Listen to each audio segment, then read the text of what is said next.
మూడు బాల్ అని చెప్పేసి బ్యాగ్ చదువుకొని రైల్వే స్టేషన్కి వచ్చిన. సో ఏం చేయాలంటే టికెట్స్ ఏం బుక్ చేయలేదు, జనరల్ వెళ్ళాలి, ఇంతవరకు జనరల్ కూడా వెళ్ళలేదు. సో ఏ ట్రైన్ అయితే జనరల్ ఖాళీ ఉంటుందో అది ఎక్కేసి నచ్చిన ప్లేస్లో దిగి నచ్చిన ప్లేస్ చూసేసి నెక్స్ట్ ఏం చేయాలని ఆలోచించాలి. సో చూద్దాం. ఇది జనరల్ పరిస్థితి. నేను చూసిన అన్ని ట్రైన్లలో దీంట్లోనే కొంచెం క్రౌడ్ తక్కువ ఉన్నారు. చూడండి, అసలు కింద కాలు పెట్టే సందు కూడా సడన్ టైం అయిన తర్వాత లేదు. సిచ్యువేషన్ ఏంటిదంటే నిద్ర వస్తుంది, ఆకలి అవుతుందని చెప్పేసి ట్రైన్లో పడుకుంటట్లేదు సిచ్యువేషన్. మధ్యలో రాజమండ్రి స్టేషన్ వస్తే దిగిన. అయితే ప్రతి రైల్వే స్టేషన్లో మోస్ట్లీ కొన్ని పెద్ద పెద్ద స్టేషన్లలో ప్రీపెయిడ్ ఏసీ వెయిటింగ్ హాల్స్ ఉంటాయి. దాంట్లో మనం పడుకోవచ్చు. బేసిక్గా ₹25, ₹30, ₹35 అట్లా డిపెండ్ అయి ఉంటాయి స్టేషన్స్ బట్టి, ఏరియాని బట్టి. సో అలా పడుకుందాం ఒక 3 hours అట్లా అని చెప్పేసి నేను దిగిన. ఇక దీని లోపలికి వస్తే పరిస్థితి ఎట్లున్నదంటే,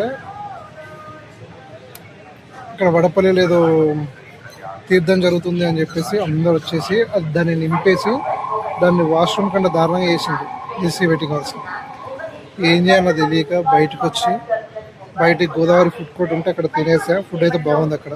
బేసిక్గా మన తెలంగాణకు నచ్చుతుంది, తెలంగాణ వాళ్ళకి. ఇప్పుడు ఏం చేయాలో తెలియక రోడ్డు మీద తిరుగుతాను. 3 అవుతుంది. ఇక్కడ కనపడే వాళ్ళందరూ కూడా నేను ముందు చెప్పిన వెయిటింగ్ హాల్లో రెడీ అయ్యి అక్కడిని స్నానం చేసేసి బయటకు వచ్చి డైరెక్ట్ ఆటోలు ఎక్కేసి వడపల్లికి వెళ్ళేవాళ్ళు అందరూ వాళ్ళు. ఇక మార్నింగ్ 5 అవుతుంది. రావులపాలెం అయితే వచ్చినాం. అసలు నిద్ర లేదు నాకు. ఏదన్నా హోటల్ కోసం చూస్తున్నా.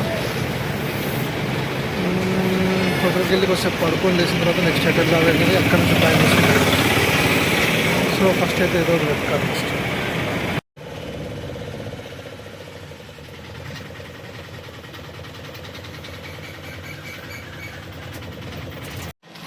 మొత్తానికి వాళ్ళు కంప్లీట్గా నిద్ర లేకుండా పోయింది.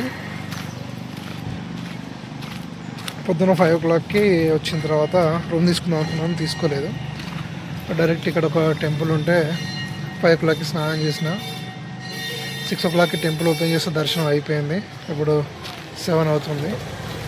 ఇక్కడ నుంచి నెక్స్ట్ ద్రాక్షారామం అనుకుంటున్నా. చూడాలి ఏ బస్సు పట్టుకోవాలి, ఎట్లా వెళ్ళాలి అని చెప్పేసి ప్లాన్ చేసుకొని ద్రాక్షారామం వెళ్ళాలి. ఈ రావులపాలెం నుండి అయితే ద్రాక్షారామంకి బయలుదేరాను.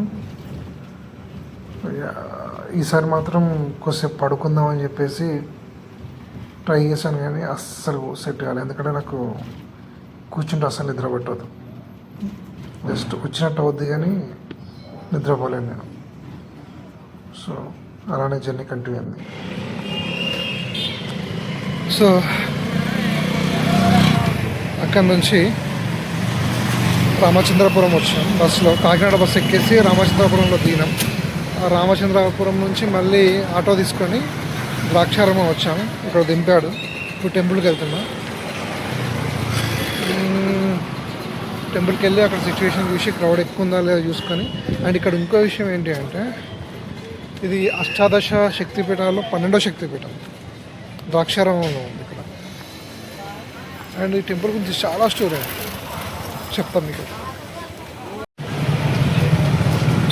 సో బేసిక్గా వచ్చేసి దక్ష ప్రజాపతి ఇక్కడ ఎక్కువగా నివసించేవాడు అనేది పేరు.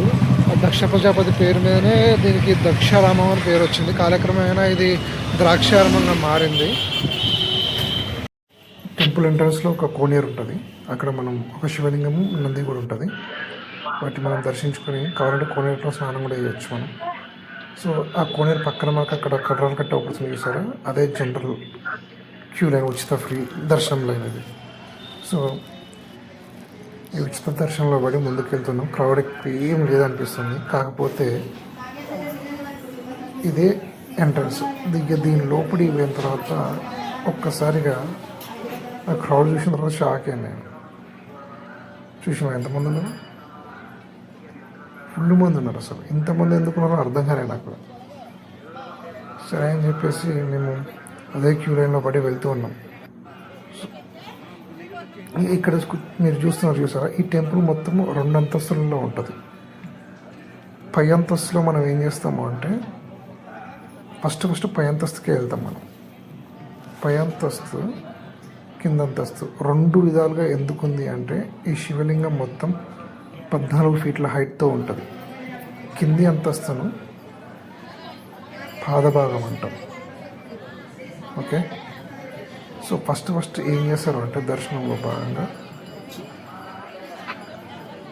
పై అంతస్తుకే వెళ్తాం. పై అంతస్తులో అభిషేకాలు, అర్చనలు అన్నీ కూడా మొదటి అంతస్తులోనే జరుగుతాయి.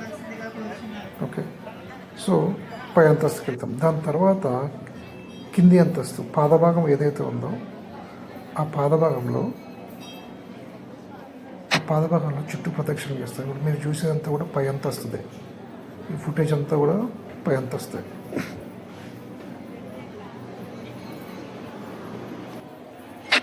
ఇప్పుడు ఇక్కడ సైడ్కి కనిపించేదంతా కూడా పందిరి, గ్రౌండ్ ఫ్లోర్లో వేసిన పందిరి. ఇక్కడ చూడండి,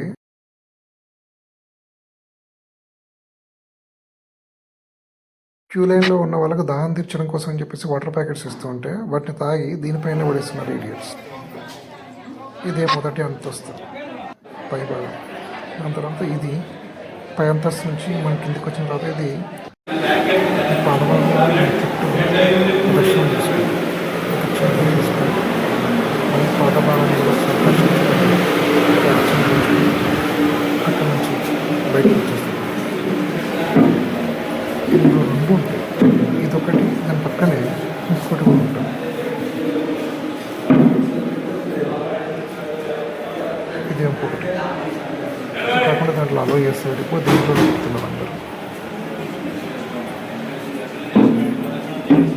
స్వామివారి దర్శనం అయిపోయిన తర్వాత అష్టాదశ శక్తిపీఠాలలో 12వ శక్తిపీఠమైనటువంటి మాణిక్యాంబ అమ్మవారి దర్శనం కోసం అనేది ఇప్పుడు క్యూ లైన్లో నిలబడ్డాం.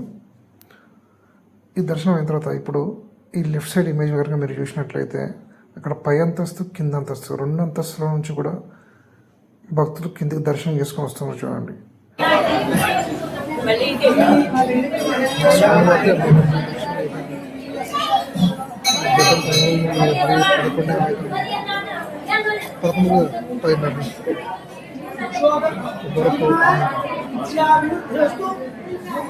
నెక్స్ట్ టెంపుల్ అందరం చేస్తారు.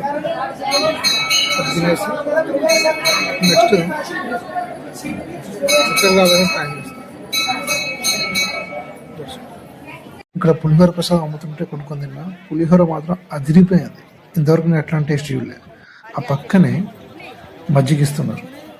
ఆ మజ్జిగ కూడా చాలా చాలా బాగుంది, ఘాటుగా టేస్టీగా మంచిగా ఉంది, చాలా బాగుంది. అది కూడా అదంతా అయిపోయిన తర్వాత నెక్స్ట్ ఈ పక్కకి అయ్యగారులు పూజ చేస్తున్న అభిషేకం, వాళ్ళ ఏకాదశి అని చెప్పేసి. సో నేను కూడా కొన్ని నీళ్లు పోసాను శివలింగం మీద. దాని తర్వాత అన్నదానానికి వెళ్ళాను. ఇదేంటో డిఫరెంట్గా నాకు అర్థం కాలే. అన్ని ప్లేసుల్లో కూర్చోబెట్టి శాపాంతి భోజనం పెడుతూ ఉంటారు, కానీ ఇక్కడ మాత్రం ఫస్ట్ టైం చూసాను నేను. ఏదో ఫంక్షన్ హాల్లో పెట్టినట్టు బఫే సిస్టమ్ పెట్టినట్టు పెట్టింది. సో ద్రాక్షారామంలో దర్శనం అయిపోయింది. ఇక్కడ నుంచి భీమవరం అన్న పాలకువరం వెళ్దామని బస్ స్టాండ్కి వచ్చింది. ఇక్కడ నుంచి డైరెక్ట్ బస్సులు ఉండవట అడిగితే ఇక్కడ నుంచి మళ్ళీ రామచంద్రాపురం వెళ్ళి అక్కడి నుంచి వెళ్ళాలట. సో ఇప్పుడు ట్రైన్ ఈ భీమవరం పాలకొల్లు కాకుండా అంతర్వేది వెళ్దామని చెప్పేసి ఫైనల్గా ఫిక్స్ అయ్యాను. సో దానికోసం కూడా వాళ్ళని ఎంక్వైరీ చేస్తే బస్ స్టాండ్ వాళ్ళు ఏం చెప్పారంటే ఎంక్వైరీలో దానికోసం కూడా వాళ్ళు ఫస్ట్ రామచంద్రపురం మాత్రమే వెళ్ళాలని చెప్పారు. సో ఏదైనా ఓకే, ఫస్ట్ అయితే రామచంద్రపురం వెళ్దామని చెప్పేసి స్టార్ట్ అయ్యాను. అంతర్వేదికి వచ్చా. ఫైనల్గా అంతర్వేదిలో దర్శనం అయిపోయింది.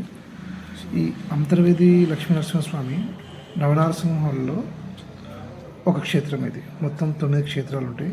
మా బ్యాక్ సైడ్ ఉన్నాయి 9 క్షేత్రాలు లిస్టే. అందులో మీరు చూసినట్లయితే అందులో అంతర్వేది, అహోబిలం, వేదాద్రి, యాదాద్రి ఇలా 9 లిస్ట్ ఉన్నాయి. ధర్మపురి ఇందులో చాలా వరకు నేను చూశాను. ఒక 4-5 ఏమో చూడలేదు, 3-4 చూడలేదు అంతే నేను.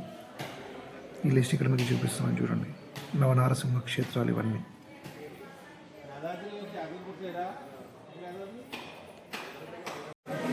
స్వామివారి దర్శనం చాలా తొందరగా అయిపోయింది. ఉదయం లేదు అంత, ఒక 5 నిమిషాల్లో అయిపోయింది దర్శనం. చాలా బాగా అనిపించింది. ఇది స్వామివారి దర్శనం చేసుకొని బయటకు వచ్చిన తర్వాత ఈ లోపల మొత్తం ఇది ఏరియా అప్పుడే చీకటి పడుతున్న టైము అండ్ ఆ లైట్ లేసింగ్ చూడడానికి చాలా బాగా అనిపించింది.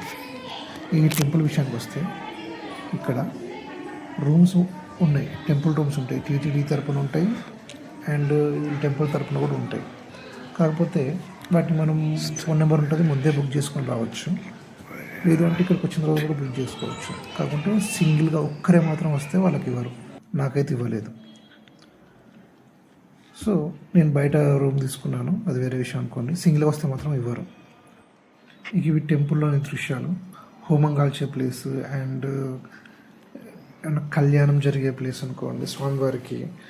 అండ్ ఇంకేమన్నా పూజలు ఉంటే ఆ పూజలు చేసే ఈ ప్రాంగణం ఇదంతా కూడా ఇప్పుడు మీకు చూపించేది. దాని తర్వాత ఈ టెంపుల్ టైమింగ్స్ కూడా మీకు ఇందులో చూపిస్తాను, చూడండి. ఇవి టెంపుల్ టైమింగ్స్.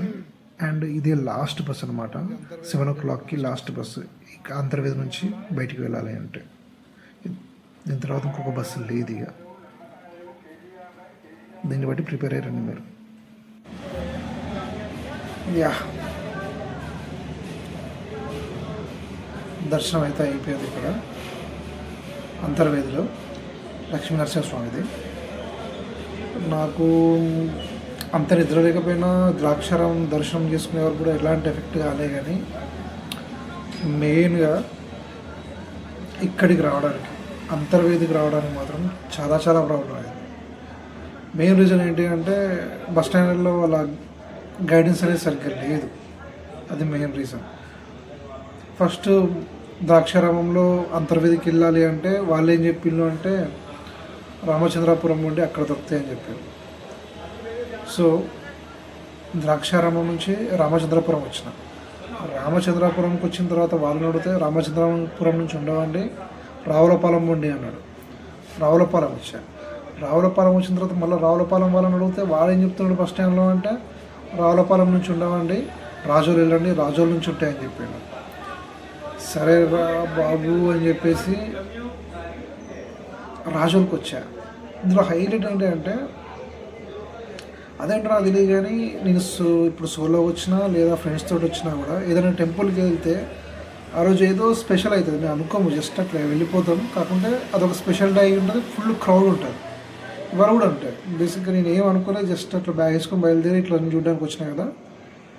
వాళ్ళ ఏకాదశి అట, పిచ్చ పిచ్చ క్రౌడ్ ఉన్నది, అసలు నిలబడడానికి ప్లేస్ కూడా లేదు. అందరు ఇక్కడ నిన్న చెప్పినట్టు వడపల్లి వెంకటేశ్వర స్వామి దర్శనానికి వెళ్తున్నారు, అట్నే లోకల్లో ఉన్న దర్శనానికి వెళ్తున్నారు. పిచ్చ క్రౌడ్ ఉంటుంది, మొత్తం నిలబడొచ్చుడే అయింది. ఇక రాజుల దాకా వచ్చిన తర్వాత అక్కడ వాళ్ళని ఎంక్వైరీ వాళ్ళని అడిగితే ఏం చెప్తాడు అంటే నేను రాజులకు రావడమే 3 వరకు వచ్చేసా మధ్యాహ్నం, కానీ బస్సులు లేవండి, అయిపోయినాయండి, లాస్ట్ బస్ పోయిందండి అంటాడు. నాకు ఏం చెప్పాలో అర్థం కాలేదు సార్ వారిని. సో ఇక మరి ఇప్పుడు ఏం చేద్దామండి, ఏమన్నా ఆటోలు దొరుకుతాయంటే ఆటోలు కూడా ఇక్కడ నుంచి దొరకవండి అన్నాడు. మరి ఎట్లా అండి అంటే వేరే బస్సు ఒకటి వస్తుందండి, ఆ బస్ ఎక్కి అది విలేజ్ పేరు చెప్పిండు. ఒక్క నిమిషం, విలేజ్ పేరు వచ్చేసి మల్కీపురం. మల్కీపురంకి వెళ్ళండి, బస్సు వస్తుంది ఒకటి. మల్కీపురంలో దిగితే మల్కీపురం నుంచి ఆటోలు ఉంటాయని చెప్పాను.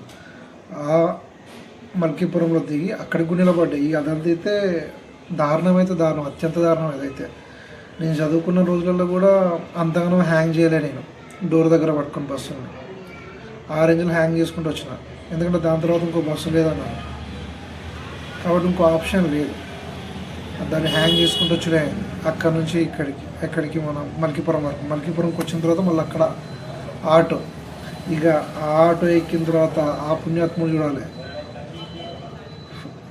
ఆటోని చెక్ చేసుకుంటా సైకిల్ పోతా ఉంది, అంత దారుణంగా తోలుతాను. దాదాపు ఒక 15 కిలోమీటర్లను 1.5 hour ఏమో తోలినట్టు తోలిండు, ఏం చేయలేకపోతాను. సో మెల్లగా వచ్చేసినాం. వచ్చిన తర్వాత ఇక్కడ మంది ఎవ్వరు లేరు. ఇక్కడ అంతర్వేదిలో దర్శనం అంతా అయిపోయింది. ఇక ఈ అంతర్వేదిలోనే రూమ్ తీసుకున్నా. రూమ్ తీసుకొని అది కూడా ఎక్కడ తీసుకున్నా, టెంపుల్ ముందే తీసుకున్నా. మీరు ఇక్కడ నా బ్యాక్ సైడ్ చూస్తే టెంపుల్ అవపడుతుంది మీకు. ఇక బ్యాక్ సైడ్ లైట్ అవపడేదే టెంపుల్, అంతర్వేది టెంపుల్. పైన లైట్ అవపడుతుంది చూస్తున్నా, అదే గోపురం అనమాట. సో మొత్తానికి రూమ్ తీసుకున్నాం. ఇప్పుడు తినేసి నెక్స్ట్ ఏం చేయాలని ఆలోచిస్తాం. బీచ్కి వెళ్దాం అనుకుంటున్నా, కాకుండా ఒక పురుగు కూడా ఉండదు ఈ టైంలో, కాకుండా చూద్దాం.